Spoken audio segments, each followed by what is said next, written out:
Welcome back to the Lovin Meets podcast. Today's guests are Toby and Andy, adventurers and fellow explorers known for pushing boundaries from the Marathon Des Sables to rowing the Atlantic. In honor of World Ocean Day, they're here to discuss their latest expedition, which is leading the first ever 3-person team to row the Arctic shelf, all in the name of exploration and sustainability. We'd really love if you can subscribe to the Lovin Meets podcast wherever you get your podcasts from. Enjoy the show.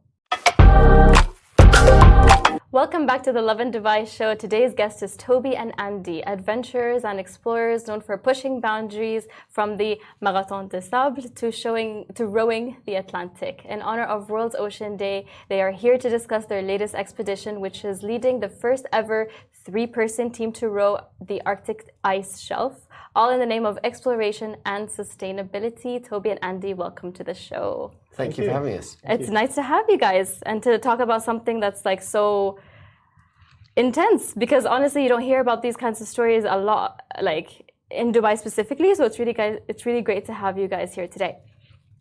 So just to start off, can you guys tell us what it's like to, be part of the Marathon des Sables and rowing across the Atlantic? Yeah, so look, they're both challenges, but like anything in life, we all take on challenges. So they're known as being particularly difficult, but you just have to take the next step. You just have to do the next thing. So yes, when you zoom out and you look at the whole thing, rowing an ocean seems quite hard, quite perplexing, quite brave, but actually you look no further than the next 5 minutes, and that's what you have to deal with. And it's the same with anyone in life. Wow.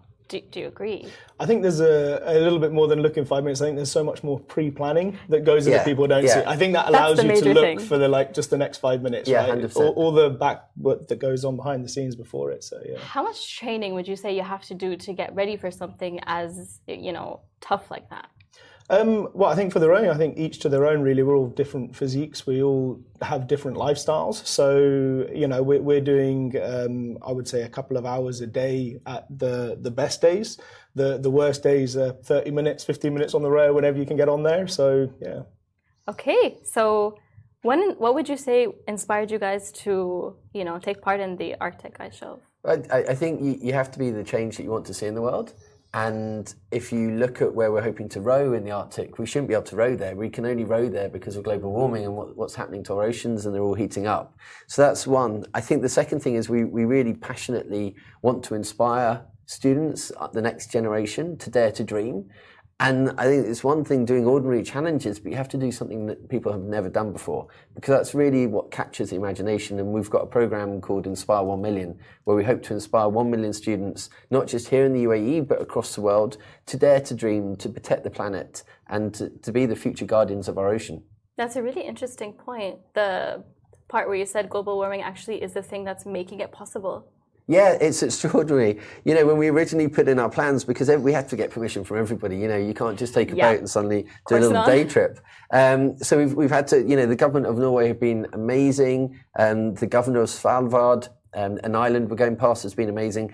But essentially, we're going to a certain height on the planet, and to get to that point, normally it'd be covered in ice. And due to the heating of the planet, the ice is no longer there, so we're able to get there, which makes it an unusual adventure, but also one because we've got a whole load of scientific kit. So kind of what are the data readings we're getting at that point of the world? What are the data readings we're getting at the start? And we're not just giving that data back to scientists, but we're being citizen scientists in some ways, and we're giving it back to students as well. That's a really interesting point. How do you guys physically and mentally prepare for such tough conditions?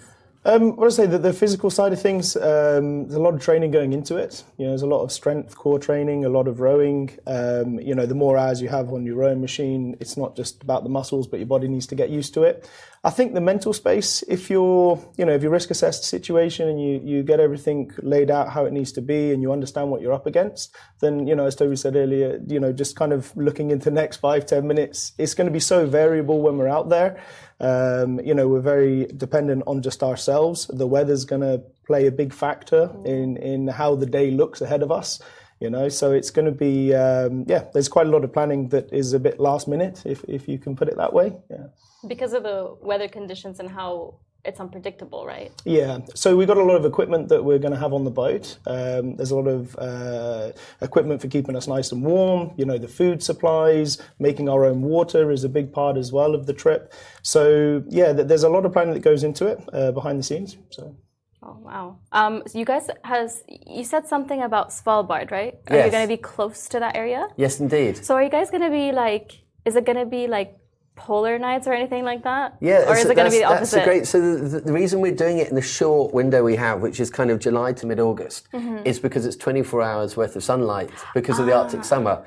You know, during other parts of the year, it's complete pitch black. You know, it's 24 hours of darkness. But one of the interesting things about Svalbard is that it's so barren, there are more polar bears than people. And actually, it's so cold, you're legally required to carry a source of heat. So obviously, perfect training in the Middle East during that time. But you know, you can only deal with what you can deal with. And as Andy said, you know, with our training, we try to replicate things. There are certain places here that's slightly colder, and we make use of whatever facilities we can to be both physically and mentally in the best place we can for that adventure. Okay, this may sound very random, but like, do you maybe utilize Ski Dubai? To get used to the weather yet, or something? But we hope to. Yeah, we hope to. So how are you guys like getting prepared for the weather? I feel like that's the most, not the most intense part, obviously. I feel like that's the least of your worries, but that's a pretty intense part. So is there a way that you get accustomed to the climate? I wouldn't say not right now from here. I think it's a couple of days before we row. But you know, at the end of the day, a lot of the equipment we have with us, the gear, what's going to keep us warm, they assist. Yeah, all of that's going to assist us. And we did a pre-trip just before the turn of the new year, where I took my Under Armour kit up there. I wore it in different conditions. Obviously, it's a really interesting conundrum because while it's very cold, we're also exercising 24 hours a day. So actually our body heat is there. The challenge for us is when we're not rowing, because we row 2 hours on, 2 hours off, 2 hours on. So when you're rowing, you're actually quite warm, and this stuff is perfect. The question is what happens when you're not rowing. And the interesting thing is this gets rid of the sweat, and then we've got jackets and other things that are specially designed for the conditions. So while we can't train in perfect conditions in terms of the weather or the temperature, we certainly got the kit we need to do the job.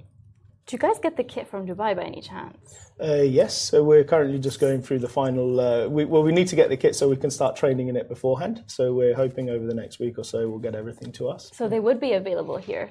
Yeah. So you would say like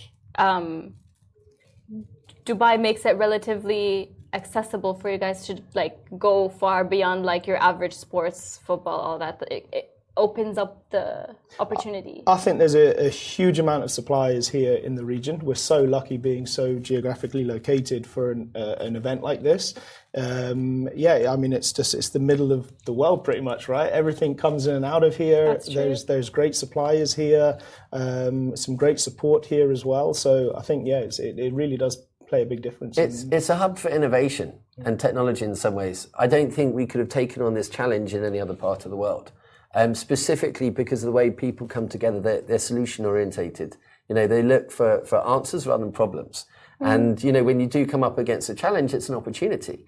And so with those various things in mind, you know, the kind of government in the region's been wonderfully supportive. Even the Coast Guard have been fantastic about us training out there. I think that's everything knits together in some capacity. And that just makes our job and our task ahead of us that much easier. That's 100% true, yeah. How do you make sure your expeditions are environmentally responsible? Because that's something that like you always have to ask yourself before doing something like that. So we're going to be, whatever we take with us is going to be coming back with us. So if there's any waste or anything like that, it will be collected and we'll be keeping it in the boat, and it will make sure that when we get back into land, it will obviously be disposed of.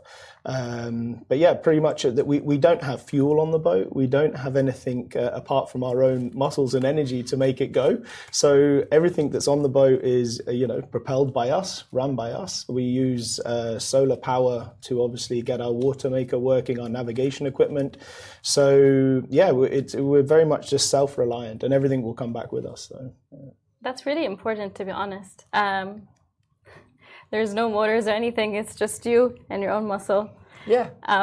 So how do you balance adventure with protecting the environment? That's a great thing. I think they complement one another. in terms of actually, because of this adventure, we're getting the publicity, we're here today. Yeah. And then that's a chance for us to kind of speak to the guardians of tomorrow, the students, the younger generation, and even the older scientists and the politicians about what's taking place on our planet and how we can all be the change we want to see. We've launched a plastic pledge. That's very much in line with the keeping of the direction of the government of Dubai, government of Abu Dhabi, and the whole region. And as a consequence, actually our adventure helps in some ways progress environmental matters because of what we're doing. That's true. Okay, another question that we're very curious to know is, what are the main risks you guys expect on your Arctic journey? So with the planning that's going into place, we're mitigating majority of the risks. The kind of the risks that I would say are more likely to occur is going to be like banging your head, stubbing your toe. It's actually the smaller things that are more risky than the big things. Everyone watches and always goes to the negative. But yes, it will be windy. We'll have to battle some storms, I'm sure. The cold will be blistering cold sometimes of the day if we've got strong winds at the same time and a bit of spray from the sea. But yeah, it's actually the smaller things, keeping yourself warm and little things like that are more to be mitigated than the rest. So yeah. Yeah, it is the small things, isn't it? So how will your Arctic expedition help raise awareness about the ocean? That's a great question. I think there are two elements to it. Number one, as we talked about, because it's an adventure and because we'll be actually going for a number of world records.